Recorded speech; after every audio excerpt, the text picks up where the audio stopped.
what I'm going to present today is pretty much the fusion of two independent projects that were happening at the same time. So that was kind of a good thing for us. The conventional trial was led by Dr. David Bryla at USC-ARS in Corvallis and his former graduate student, Oscar Vargas, while the organic trial was was a collaboration between Dr. Bernardine Strick at Oregon State University, David Bryla, and Dr. Dan Sullivan at Oregon State University. So both projects included a root component, and that's when I jump into the work. So let's start first of all having a just clear remind of blueberries. So blueberries are quite unique crop. If you have dig out a plant, a mature plant, you can see that they have very shallow root system. It doesn't go very deep. However, the roots are very dense. They're very branchy. You can see in that picture is one of the blueberry plants in one of the fields. They also liked low pH. And since they were adapted, I mean, in natural conditions, they were adapted to growing in bogs with low pH. They prefer as the nitrogen source.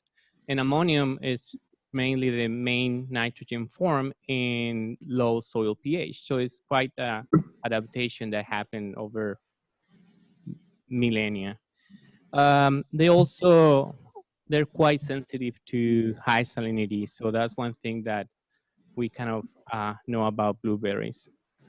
So having that in mind, let's jump a little bit into how the production systems have changed over the last, let's see, 20, 15 years.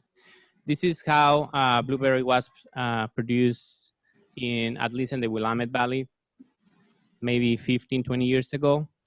They use 4 to 5 feet in row spacing between plants.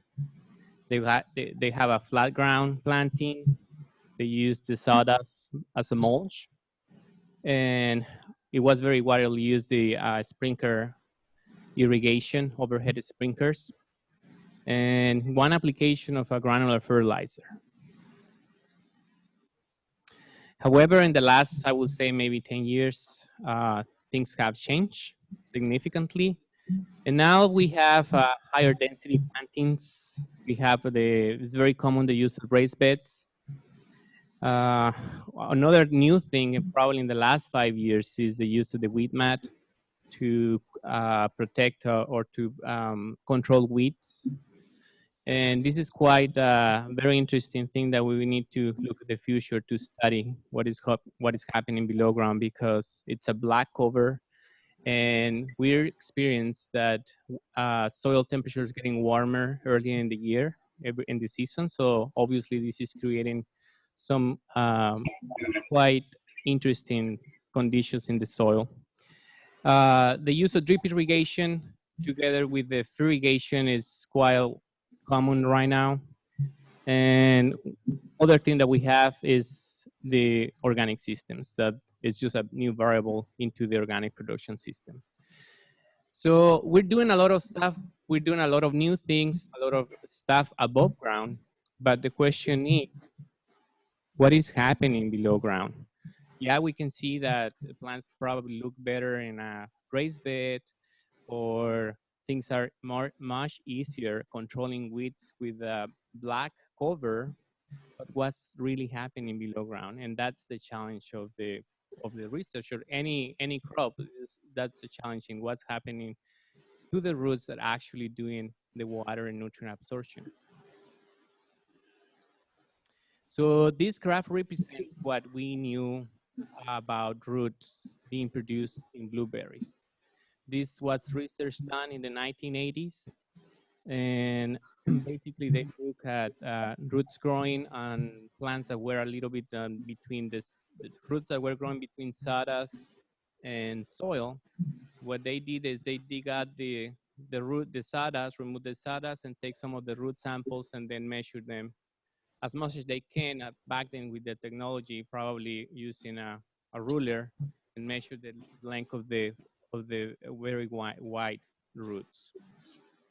So the interesting thing is that they found that roots, there is a slightly peak of root production if you see that in June, between June and May. And there is a quite high peak of root production after harvest. And this kind of makes sense. I mean, roots, believe it or not, they're an expense for the plants, a carbon expense for the plants. They need to, in order to produce a root, they need to allocate some of the energy and carbohydrates to grow them, but not only to grow them, but also to maintain the roots. So it's easy to understand that the plants try to allocate more of this carbon after the fruit and the shoot growth. However, we thought that we needed a little bit more detail on when these roots are present in the soil, and also there is a little bit of a challenge with blueberry roots, and I'm going to explain why. You see that picture? There's a lot of very, very fine roots there. And if I will ask you, do you think all those roots are really absorbing water and nutrients? Probably the question is no. If you see the picture on the petri dish, those are blueberry roots that we collect, and those branches are at the end of the root system. Probably where you're sitting right now, maybe it's difficult to see, but it's very hard to see the very fine roots even under that 1 millimeter grid. Blueberry roots have very, very fine root systems. And I cannot imagine the research done in the 1980s by measuring those very tiny roots with a ruler. So I think now with the new technology, I think we have the ability to have a better idea or a clear image of what's happening with those small roots. So what happened with very, very tiny roots is usually those very tiny roots are the ones that are doing the water and nutrient absorption. And those are the ones that we want to know what's happening to those when we're putting a wheat mat, and when we put in the plants in a raised bed, we're applying water, we're applying nutrients. We're doing a lot of stuff above ground. We really would like to know what's happening with those little tiny guys that are actually doing most of the hard work. So the thing is, not all the roots, not just because they look like roots, have the same function. There are some roots that are more allocated into get water and nutrients to host the mycorrhizae, a very important aspect for blueberries. And some of them are pretty much just do the transferring of those nutrients and water. Some of them anchor the plant into the soil. And so there is a quite difference, since not all the roots within a branching system have the same function. So that's very important to know. Not just because it looks like a root, it can transfer or absorb water. So back when I was in graduate school, we decided to do some work with blueberry roots and did a little bit of classification of blueberry root systems. And let me tell you, it was quite a challenge. This is work that you actually need a microscope, or you need a very high lens, so you can actually do separate the roots. So we try to separate the roots as you see in that diagram. The last roots in the root system, we believe they are the newest ones, the white roots, the ones that are pretty much have probably capacity to absorb water and nutrients. So we collect some of those, and we did some intense classification of the roots. We measured the diameter, we measured the length, and we also did some anatomical measurements. And actually the anatomical measurements were the ones that actually ended telling us what was happening inside the roots. In we call it root orders. So you have 1, 2, and 3 on the top part. You see the cross sections of the roots anatomically. You can see those very large cells that are covered full with little dots. So those little dots are the mycorrhizae that pretty much live in those cells. So by doing this type of work, we ended having an idea that at least for blueberry plants, the three first root orders in the branch system are the ones that have some sort of ability to acquire water and nutrients. So by knowing that, now we know where we can do our work if we're gonna do any work on how production management practices affect roots. We know that we need to target those specific roots in the root system. The other thing that we found is that they're very tiny, they're very fine roots. At least the first three orders are average 75 microns in diameter. What you see inside the red uh, in the red square, that's a human hair. So it's quite impressive and challenging working with these roots. The other thing that we found is that a lot of the root length in a branch, it's pretty much it's between these three root orders. So I was also telling you about the mycorrhizae, and yes, we found that first, second, and third root order have most of the majority of the mycorrhizae colonization in those roots. And we know mycorrhizae in blueberries is quite important. So I think at this moment we're in track that we know that those very, very tiny roots in blueberries are the ones that we need to keep happy, and we need to keep alive, and we need to keep them productive. But then the challenge is, okay, we know that by digging out roots, right? But then how do we know what's happening with those roots once we're doing several things above ground?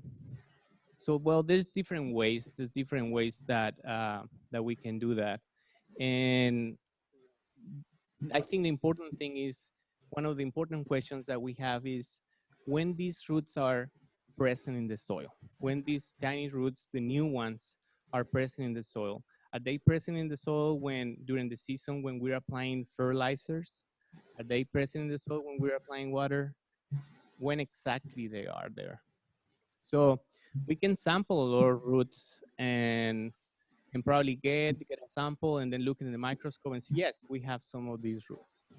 Probably if you're blueberry growers, I don't think you would like me to go and offer, hey, can we sample some roots the way that they sample roots for Douglas fir in the 80s using a little bit of explosives. So there is better ways to do that. I just wanted to throw this example of how they did that in big trees. I think it was funny and quite challenging. I think I would like to do that maybe, but not in blueberries, right? But there's different ways to do that. We use a Minirhizotron system. That's how we call it. It's pretty much a camera that it's inserted in these root observation tubes, we call them. There are clear tubes that we install next to the plants. And those tubes can be there for a period of 3 years, 5 years. It depends on how long we want to collect data from them. And the camera is connected to a laptop computer, and we end with an image like this. Basically, what we do, we collect the digital images and over and over in the same spot, so we can have an idea of what happened now, what happened in the future, and we end with thousands of images through the entire study. And then you can see that there is maybe 3 roots there showing up. And those are the very tiny roots that we're interested in, see what happened to them. Once we have this data, we can track every single root. We can measure the diameter. We can measure the length if we want. We can assess the color of the roots. We can have, for every single root, we can assign a birth date and a death date. And this gives us an idea for how long those roots stay alive. So that's quite a lot of work, but we usually get quite interesting data that I'm going to show you next. for the conventional blueberry trial. So this trial was, as I mentioned before, led by David Bryla and his former graduate student Oscar Vargas. And this was planted in 2006 in Corvallis, Oregon. The main treatments in this plot were they were testing two different irrigation systems. They were using microsprays, and they were using drip line to do the irrigation. For the microsprays, they were using the 3 applications of granular fertilizer, and for the drip line, they were doing the fertigation every week.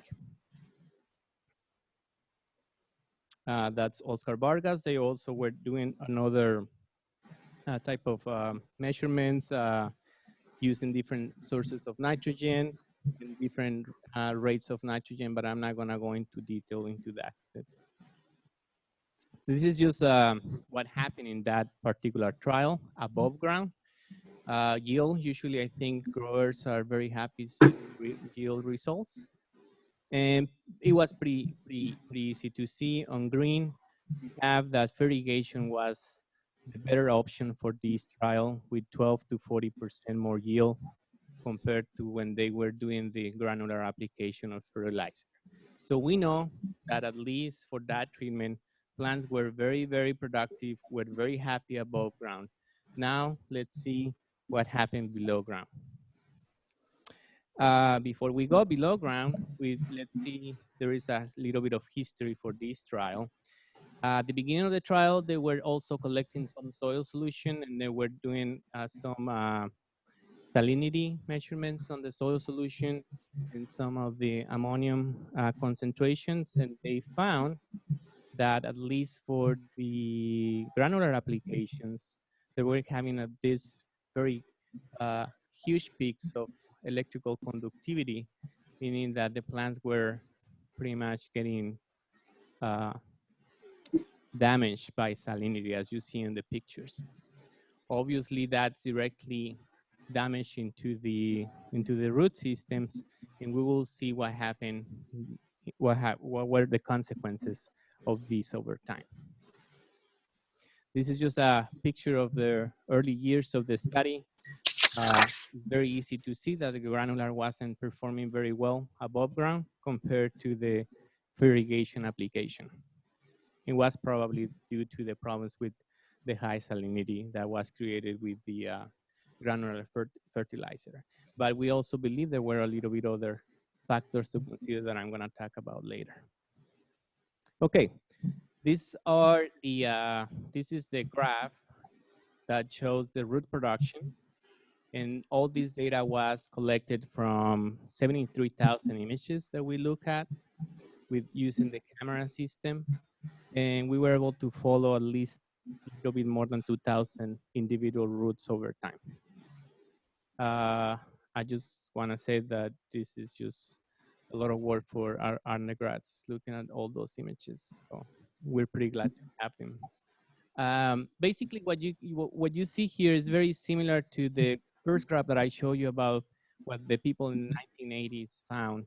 2 peaks of fruit production, one before harvest and a quite significant one after harvest. But then what happened here is that we have the granular fertilizer producing more root compared to the fertigation system. Is this good? Is this bad? Well, there is a lot of variables to consider, and we will see what's going on in this for this trial. This is again cumulative root production, as I mentioned before. Roots that were under granular fertilizer produce more roots compared to the roots to the plants in drip irrigation, where they produce less amount of roots. Again, is this good, bad? This is another of the data that we were able to gather. This is root lifespan. This is a measurement of how long the roots stay alive.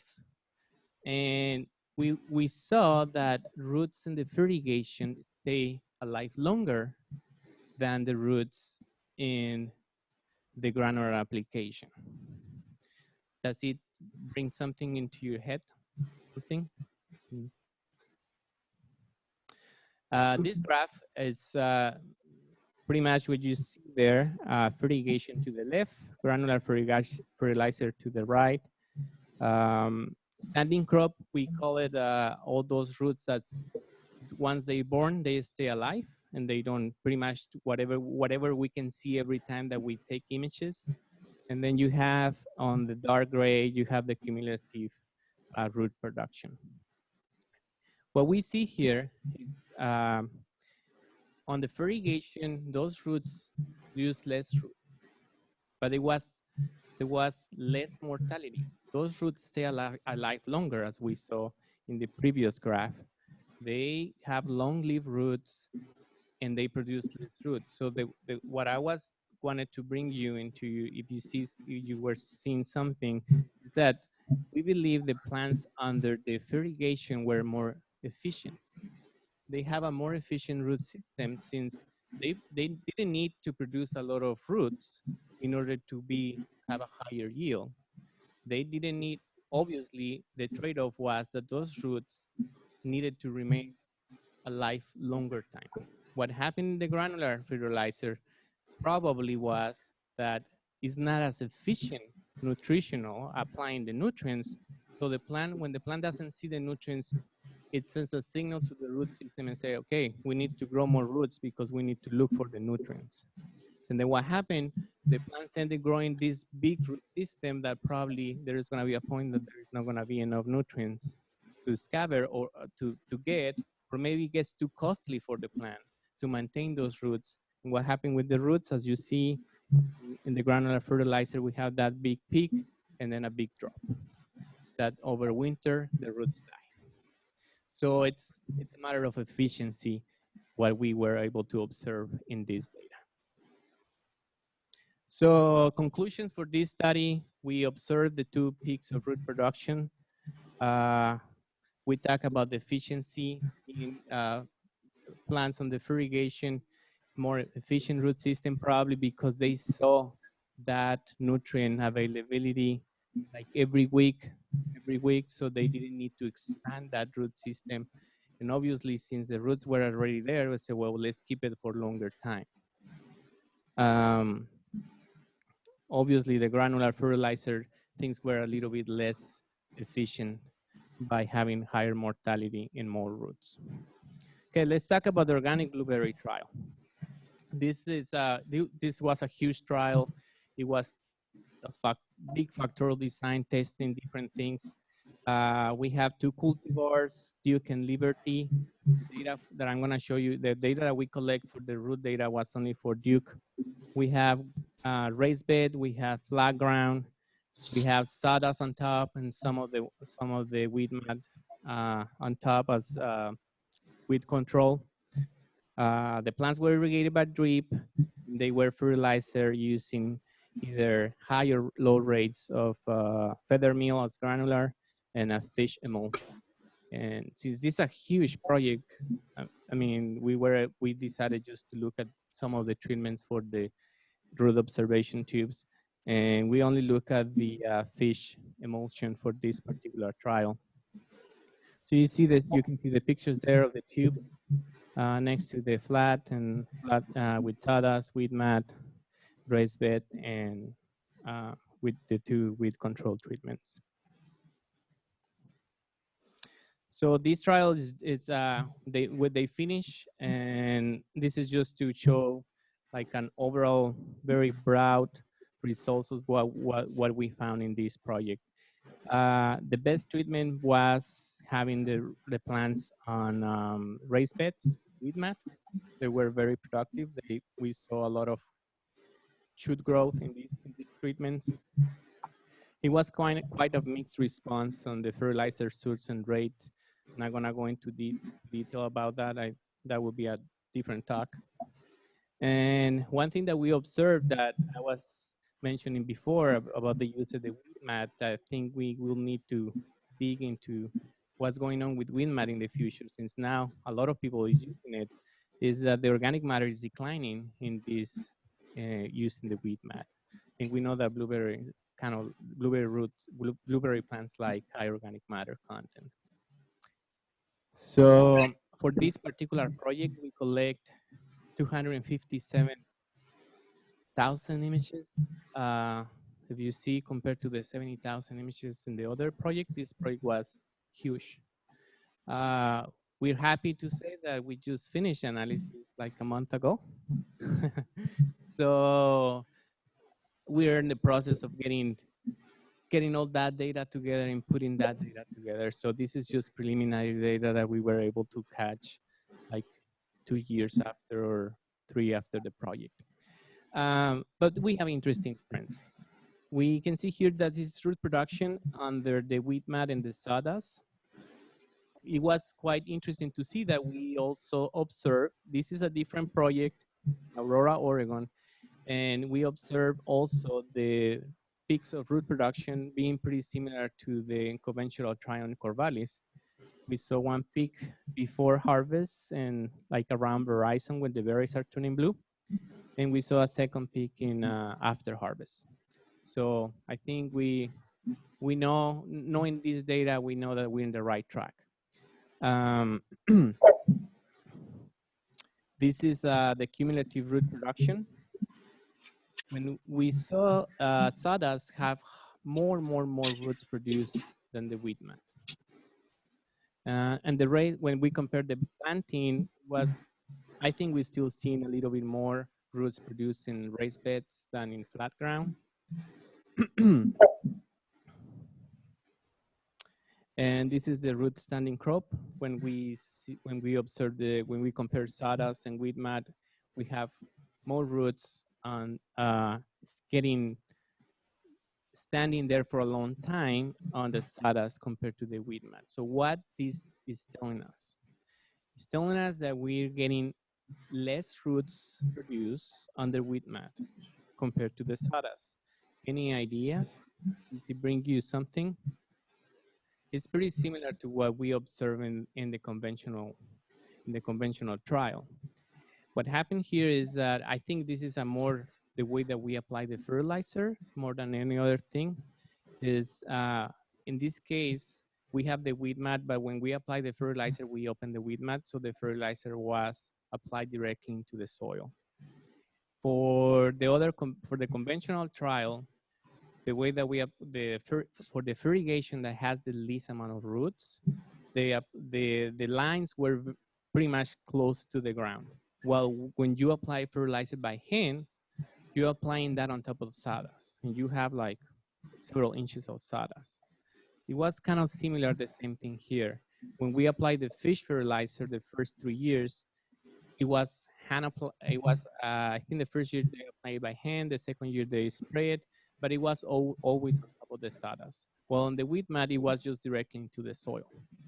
So again, the plants here, what is happening is that they're finding less nutrients, especially nitrogen. This is a very high nitrogen force, and obviously on the wheat mat, they have the nutrients available right away there in the soil directly, so they don't necessarily need to grow a bigger root system and look for that nitrogen.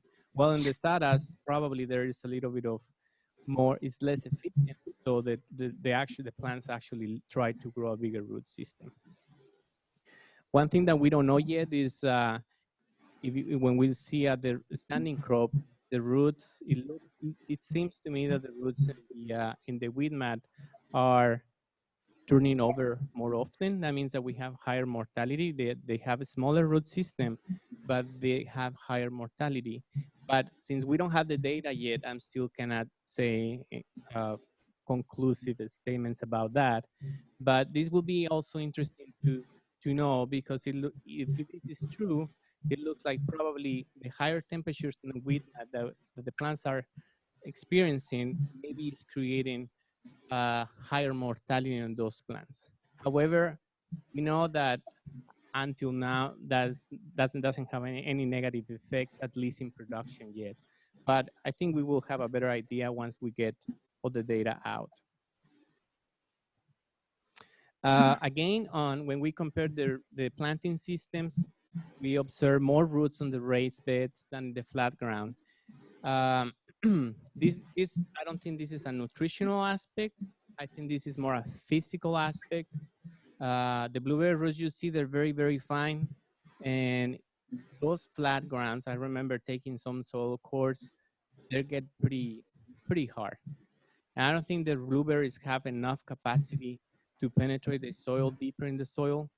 So I think it's more a matter of more they're, I don't think they can grow a big root system in a flat ground when comparing to a raised bed that has been moved around. It has more porosity, and those roots can extend easier in a raised bed.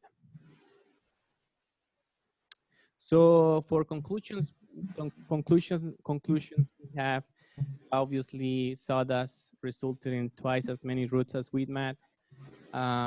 Is this good or bad? Well, we know that the wheat mat yield more than the plants on sawdust, so it may be related with that. But as I said, we're still trying to work on the data. Raised beds, they have more roots and less turnover than the flat ground systems. And we saw on the fish, we observe more production with the lower fish rates compared to the higher fish rates. I remember with the highest fish rates at the beginning, the plants didn't look very happy above ground, and probably that could have an effect on the root system below ground. Well, and I think that's it. I just want to thank all the people that was part of the research, the research assistants, Gil Bulmer, Amber Sharman, Emily Bulmer, and as I mentioned, our collaborators in the project, Roland Stick, Dan Sullivan, Rui Machado, and funding from Oregon and the Washington Blueberry Commissions, the Northwest Center for Small Fruit Research, and USDA NIFA OREI grant. Thank you, and I will take any questions if you have some.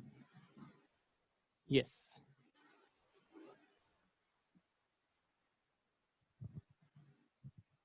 In a flatbed situation, if you have like 3 or 4 inches of mulch on the surface, what's the root distribution? I think it for this particular trial, or you just more like a general? Yeah, just in general. In general, I think it depends of the soil. For this, in this trial with the flatbed, the soil is pretty heavy. So one thing that we observe, roots on the flat ground were growing between the sawdust and the soil. And I think that was created that just because the lack of force to penetrate the soil deeper. Well, it didn't happen on the raised beds where they have a higher chance to, the soil was, let's keep it less compacted and looser, and they were able to go deeper. But we didn't find, it was pretty, I would say 15 centimeters for the majority of the roots in a flatbed where, yeah. I think they try to go more into the lateral than deeper in the soil. Yeah, right. Yeah. That's one of the things that we didn't find on the raised beds, going in, roots jumping into the sawdust, but we saw that on the flat ground. Yes. When you mentioned about the lower and more productive rate of fish fertilizer instead of the higher fish rates, so what was the range? How much the amount of the fish fertilizer you used in both of the cases? If I remember original, the first year it was 25 and 50 kilograms per hectare, I think. Hectare? Yes. Or per hectare or per acre? And are you referring? It was it was a long time ago. I think per hectare. Yeah, yes. I can give you the right number. And this is the lower side or the higher side? 25. It was 20. It was 25 and 50 the first year. Okay. Yeah. Okay. Thank you. Yeah. One more question. Yes. Hi. Nope. Over here. Oh, where? Over here. Over there. I was speaking with David Bryla a couple months ago Uh-huh. about severely compromised root systems in blueberry, and he was saying, blueberries are very hard to bring back from the brink of destruction. With the research that you've done, that your whole group has done here, do you see any management techniques that growers could use if they're, say, taking a field that is in dire straits and go in and bring it back to life using any of these treatments? I believe that blueberries are quite resilient plants, even the working with the root systems, but bringing a plant to a point that it can be productive again. I mean, you can bring a plant and keep it alive, but I think to bring the plant and keep it like in a productive way, I don't think that would be possible. Yeah, it's just all those fine roots. Once they're gone, it's quite a big impact for the plant. Okay, thank you, Yeah. Dr. Valenzuela. Thank you.